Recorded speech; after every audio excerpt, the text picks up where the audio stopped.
In the noisy streets of Aba, where keke horns fill the air and traders shout to attract customers, there lived a woman called Mama Ebuka. Everyone knew her, not because she was rich or famous, but because of her roasted corn. Mama Ebuka was a widow. Her husband died when their only child, Ebuka, was just 6 years old. Since then, she carried the family alone. Every single day, before the sun rose, she would tie her wrapper, carry a small bag, and head to the new market known as Ahiohoro. There, she would buy fresh corn, the kind with full, healthy grains. She would pick each one carefully because her customers knew her corn never disappointed. By 12 noon, she would be at her spot, the same roadside table under the big almond tree near Ngwa Road. Her small charcoal stove always ready, the smoke rising before her first customer arrived.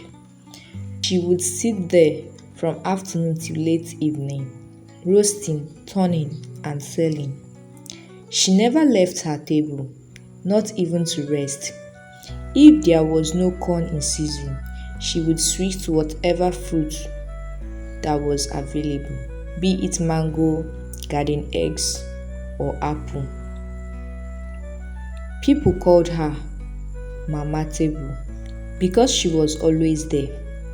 Same place, same seat. Some call her Mama Ebuka because of her son Ebuka. Her son Ebuka was quiet but focused. He was taller than most of his mates, with long legs and strong hands. While other boys played rough games, Ebuka loved basketball. He didn't have a real ball, so he practiced with a rubber one.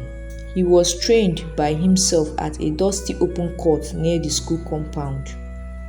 Every evening, after helping his mom with the firewood or fanning the charcoal, he would go and shoot. One day, during a small competition at the school, a coach from Port Harcourt saw him. The coach came back again and again, watching Ebuka, testing him, and teaching him. Within 2 years, Ebuka was in Port Harcourt on scholarship. His mother cried when he left, but never missed her table. Every evening, customers would ask, "How is Ebuka?" And she would smile and say, "He's doing great, he's doing well." Then came the big news. After a national tournament in Lagos, a Canadian scout offered Ebuka a full scholarship to study and play basketball in Canada. But there was more. They said he could bring one person with him. Everyone thought he would take a coach or someone who would help him train.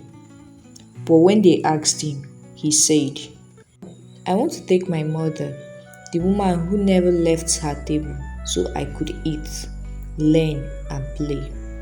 At first, Mama Ebuka didn't believe it. She asked, "Me? Go where?" She had never worn jeans, never entered a plane, never left Aba. But Ebuka insisted. They got her a passport and trained her for the trip. Now in Canada, Ebuka plays for a college team.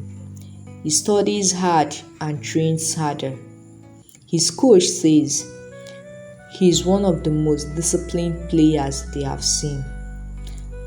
And Mama Ebuka, she's become a local celebrity. But here is the best part. She still wakes early, not to buy corn, but to pray for her son before he goes to training. The woman who once sat by the roadside in Aba, now watches basketball game from the stands, wearing a Canadian hoodie with tears in her eyes. She still says, "This life, God can surprise anybody." And everyone back home in Aba, they tells the story of the woman who never left her table until her son came and carried her to a new world.